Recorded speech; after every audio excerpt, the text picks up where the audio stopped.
Hi everybody, welcome back to another CYT-Crypto episode. My name's Stephen Aitchison, and today we'll be going over the markets and looking at what's happening with Bitcoin down $1,000. It's climbed back up again, so we'll be looking at the chart for that. We'll be looking at Ethereum.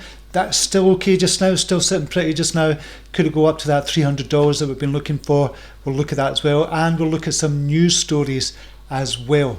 Okay, I first want to thank everybody in the free group, all the new members in the free group. Thank you very much. There's a link down below to join the free group, and everybody in the premium group as well. Really appreciate everybody in the premium group for what they're kind of doing, kind of chatting there as well. And speaking of that, I just want to kind of quickly go over what I kind of mentioned yesterday. It was about band protocol. This was a gem, a hidden gem in plain sight I was talking about. So I'm going to jump over just now and show you kind of what I showed the premium group yesterday. And this is what I showed the premium group. This here, just yesterday at 7 o'clock in the morning, I said, okay, band protocol, and just want to highlight this project as a hidden gem in plain sight. So it's a long-term call, basically. And I said, I honestly think this could go up to 600 million market cap in the long term, which makes it a 100x project. And we'll go into a bit of news about that, bit of speculation that might have for you as well. But so I said yesterday the current price was 3,336 Satoshi for band, and it went up yesterday to 4,200. It climbed up about 30% before coming back down, and it's sitting at round about the 4,000 level just now. In fact, we'll just see what level band is sitting at. Yeah, around about the 4,000 level.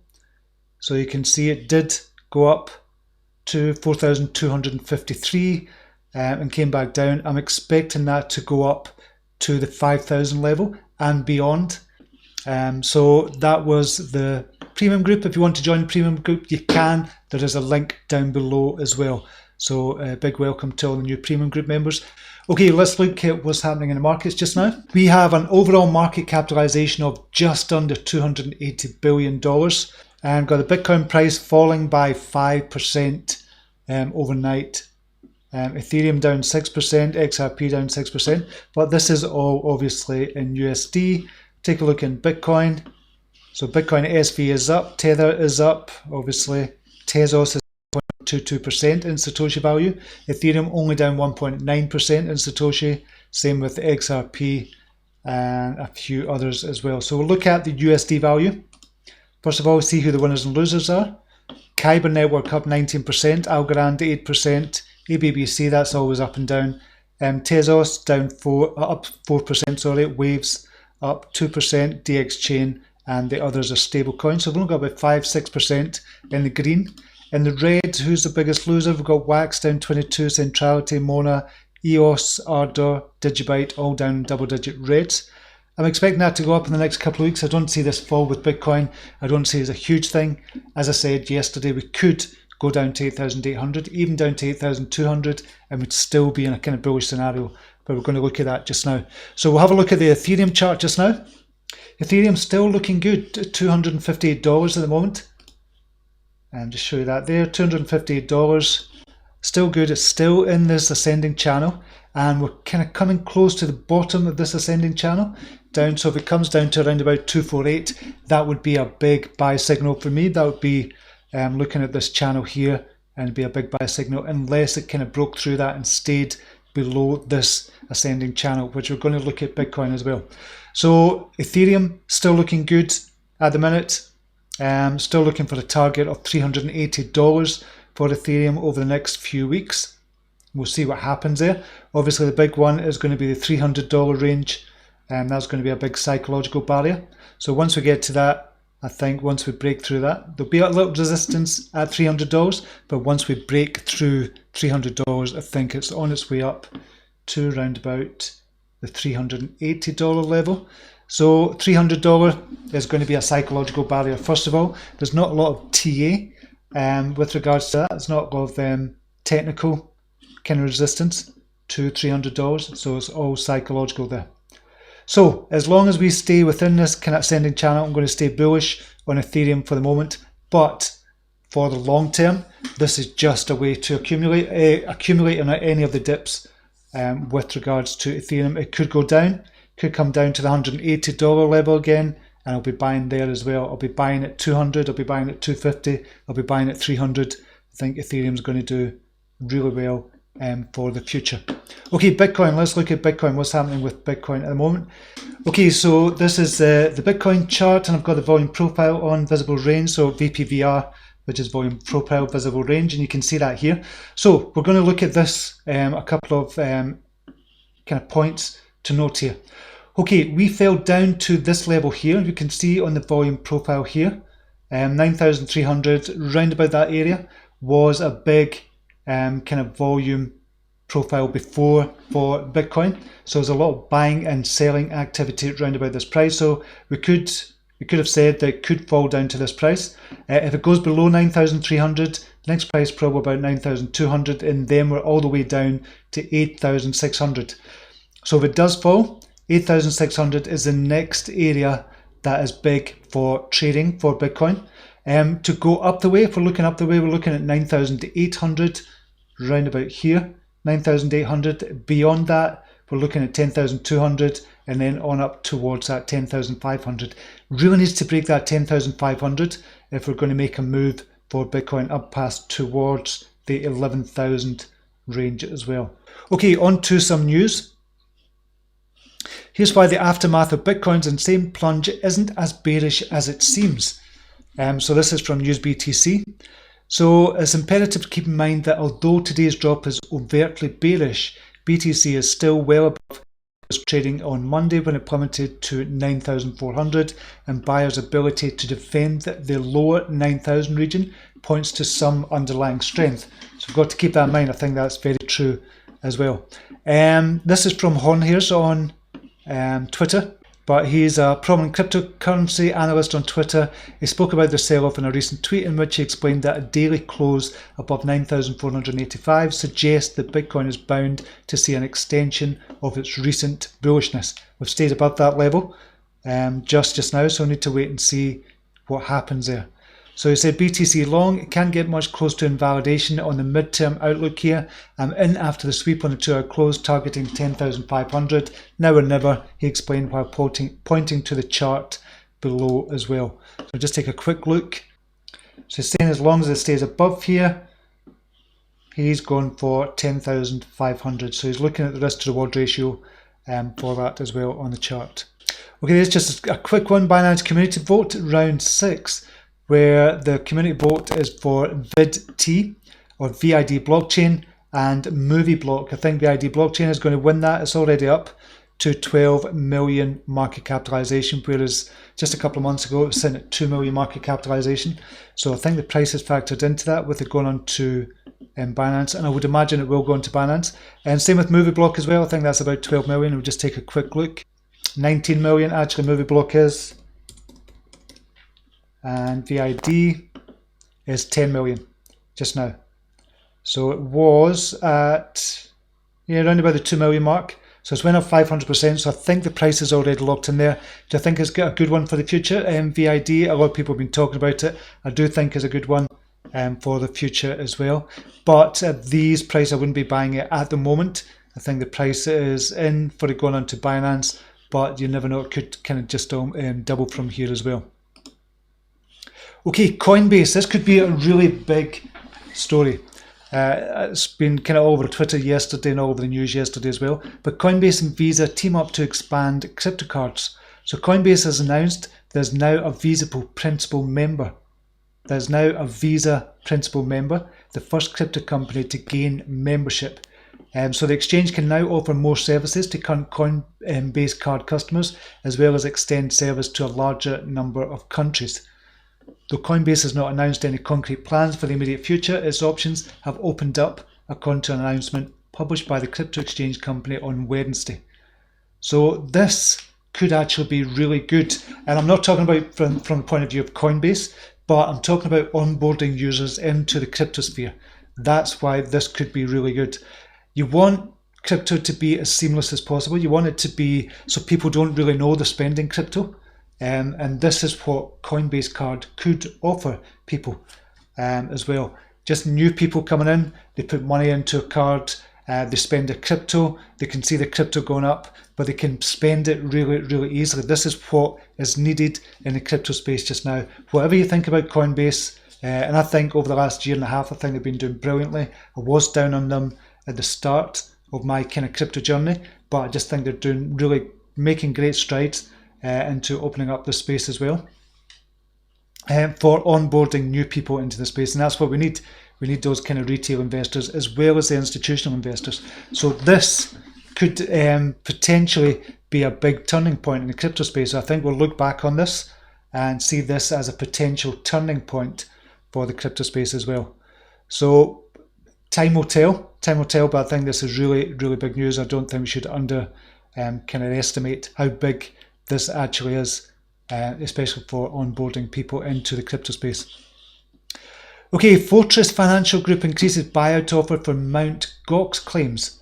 So I thought this was interesting. Fortress Investment Group has increased its offer to purchase claims from creditors who lost money in the infamous 480 million Mt. Gox hack. The group, which aims to profit by eventually recovering the Bitcoin, upped its offer on the cryptocurrency to 88% of the estimated account value. So there was a previous offer of $755 per Bitcoin for this from the group, from Fortress, but they've upped their offer to $1,300 for that. So obviously they're going to make money on this if they recover it, but it's going to take a long time. So I don't know if I was one of the claimants, would I go for this at $1,300 when Bitcoin is currently $10,000? I don't know if I would go for it, but given the amount of time it's taken already, you just don't know what you would do. Well, I don't know what I'd do in that kind of situation just now. I might probably hold out. I don't know why a company would take on unless they were pretty sure that they were going to get the money back. So I'd be tempted to kind of hold out. It says here, however, the offer is still discounted due to the likely timeline, 3 to 5 years, and financial risk of the ongoing litigations, according to Michael Hourigan, a managing director at Fortress as well. But they must be pretty confident of getting that back. So it'd be a kind of quandary as to what to do there.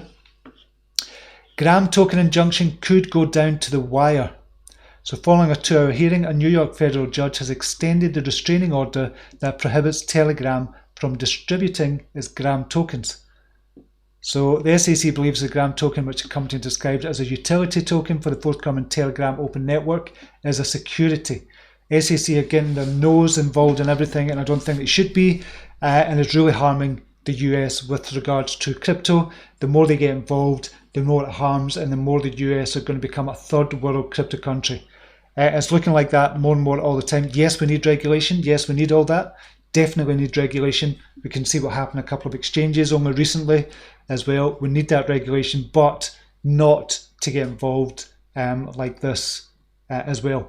So I still think America are going to become a third world nation with regards to a third world crypto nation, just because of everything that's going on just now. It's just kind of ridiculous, actually, and they're cutting off their noses despite their faces. However, I don't even think they see it themselves. I don't think the government sees it, apart from a few senators, I would imagine, that know what the potential of crypto and potential of blockchain as well.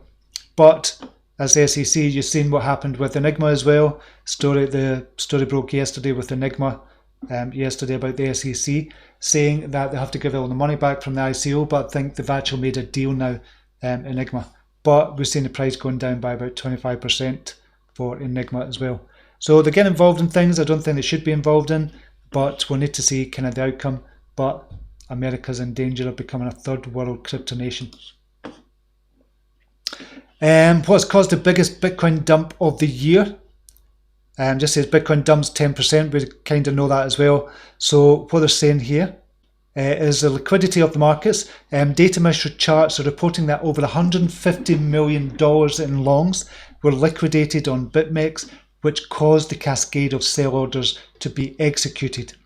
So imagine if we think about kind of where the Bitcoin price is. So if you think about where the Bitcoin price was, 10,200, and you think, okay, and you think everybody's talking about going to 10,500, then going to 11,200, you're going to go long at 10,200. So that's what happened. A lot of people went long at 10,000, or round about that price, 10,000, 9,800. There was a lot of longs in the market. So when you are long, obviously you set a stop loss or you set a liquidation price. So you might have set your liquidation price or stop loss. You probably set a stop loss. You don't want to be liquidated. But you might have set a stop loss as say 9,600. So you go in at 10,200, set a stop loss at 9,600. it goes up a wee bit to about 10,400, and then it comes down, hits a stop loss for a lot of people. And when it hits the stop loss, essentially what you're doing is you're selling back that crypto. So you bought it and you have to sell at 9,600 because you've hit the stop loss. So because it's selling, it goes down, the price goes down even more, and it cascades down, and even more stop losses get hit at 9,400, and it'll just keep on going down, cascading down that level. So that is how the price can go down so quickly as well. We'll have to kind of understand that. We'll have to kind of look at that because a lot of people have got stops in place. CNBC counter trader, CNBC's fast show, has recently called Bitcoin red hot, stating that it continues to climb higher, which has historically been a counter trade indicator. So when CNBC is bullish on Bitcoin, they're saying that, I kind of spoke about this last week as well, they're saying that you should actually sell Bitcoin when CNBC are hot on it or are bullish on it, and when they're bearish on it, that's the time to buy as well. So CNBC recently, over the last couple of weeks, have been extremely bullish on Bitcoin. So that's some of the reasons they're talking about there. Okay, I want to look at this story as well. This is from Band Protocol. So talking about Band Protocol and how this could be 100x. I really do believe it could be 100x, and because of the oracles and because of what they're doing as well. But they've got here, Band Protocol, heads up community, our CEO is co-hosting Bangkok's first DeFi meetup alongside token architect from MakerDao. And we'll talk about how DAI and Band Oracle are foundations for DeFi. Excited to meet you all on February the 20th. And here's the meetup dates as well. So it's Clayton Roche and Soravis from Band Protocol as well. So they're talking about the token behind DeFi, which is DAI. That is a big, it's almost like the dollar in the crypto space. This story here, could it be a partnership looming with regards to MakerDao and Band Protocol? So just looking at this here, why would it just be MakerDao and Band? Kind of just talking about this. It might be that they just had the opportunity to talk about it and they thought, okay, we'll give a meetup, which is fair enough. They've got a meetup for 2 hours there, but could be something deeper as well. So I was kind of looking around and I seen this one as well.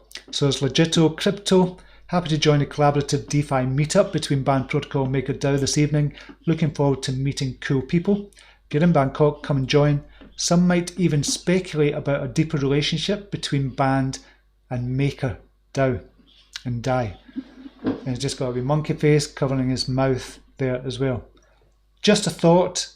Just a thought, is it going to be something? I think Band Protocol are going to do more and more partnerships coming out soon as well, because of the space they're in, because of the product they've got out, this Oracle, which really combines smart contracts with real live data, and that's what an Oracle does.